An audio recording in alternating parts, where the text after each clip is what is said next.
Hi YouTube. Working on a 2011 Ford F250 Super Duty today.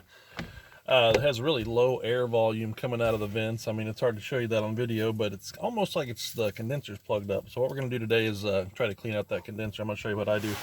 On the glove box here, this Super Duty, over on the right hand side, it's got one peg that keeps the glove box from falling down.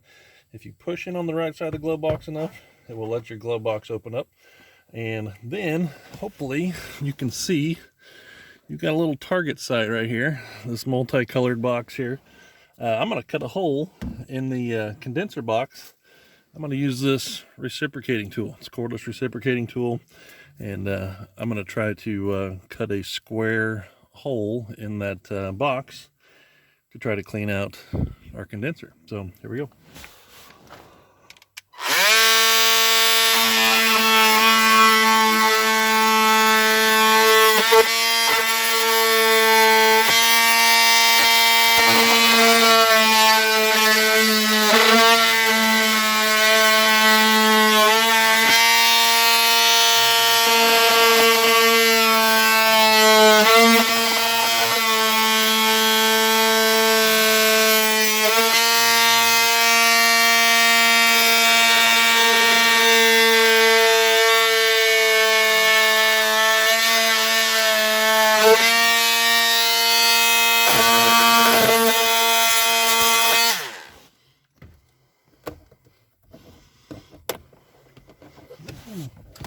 Okay, push that in, and might need to do just a little. There it comes.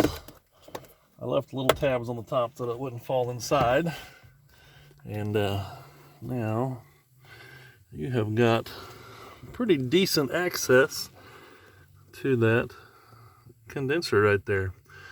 What I'm gonna do right now, I'm gonna head over to my water hose, and we're gonna do a little bit of rinsing. So give me just a second.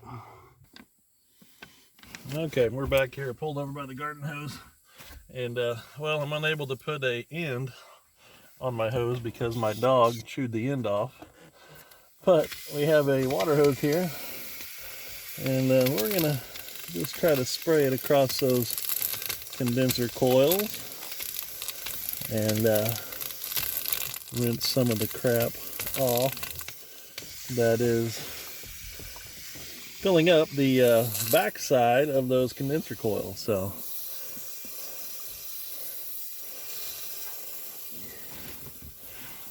I do not have the hose on full blast, like not even close.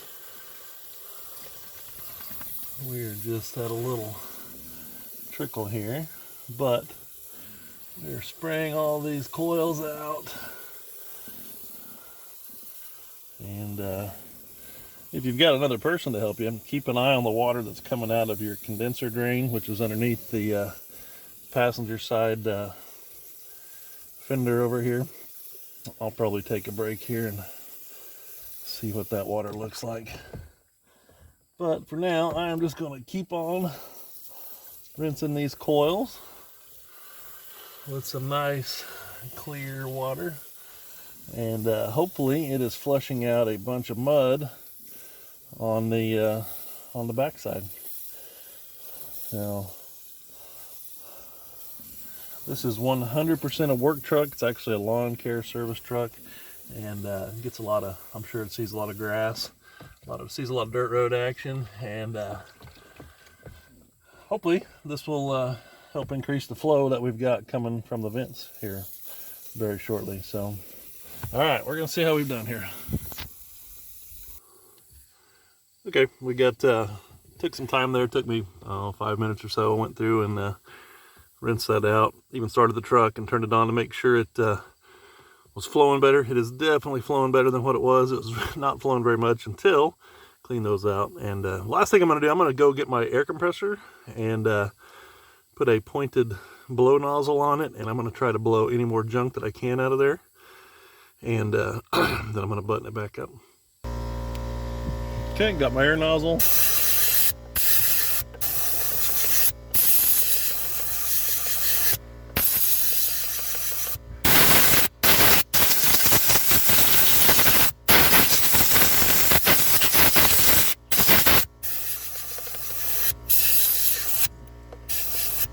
Okay, got that cleaned up, and I'm going to show you a very high-tech method of filling the hole here. Okay, final part to my repair here. I got to fill the hole back up. I've seen people try to plastic weld these in, JB weld them, all sorts of things. Nothing is going to be quite as simple as using some Gorilla Tape. I mean, it's not like this has to hold up a bunch of pressure. So what I'm going to do is use some Gorilla Tape. What I've done is clean the plastic burrs off the side of this piece of plastic. Clean the burrs off of the condenser box here, the air box in the truck. And all I'm going to do, I'm not going to make this any more difficult than it has to be. I'll take a piece. I'll start with one piece. It's going to take two. But this is good Gorilla Tape, Gorilla brand tape. Got a lot of adhesive on it. So I'm going to peel me off one piece here. I'm going to kind of center it on my piece here. I've already kind of laid out how it's going to fit in there. But just make it this simple. Just put it on the hole and tape it back in place. Like, I don't know why you would try to plastic weld this or JB weld it or anything. I have no idea why you would do that. Oh, one thing I did while the camera was off, I peeled off this little piece of foam plastic here. I think it was just to keep the glove box from banging up against the air box, but I don't even think it was needed. So I'll put my second piece of Gorilla Tape over this hole. It should A, keep the piece of plastic from falling in, and B, keep the air from leaking out around the piece of plastic. Like, I don't know why people haven't discovered to do that. So here's what my finished piece looks like. If I ever need to clean out this condenser again, all that I got to do is peel the tape. So guys, I appreciate you watching. I sure hope this helps you out some. Hit that like and subscribe button. Maybe. Appreciate it. Take care. Bye-bye.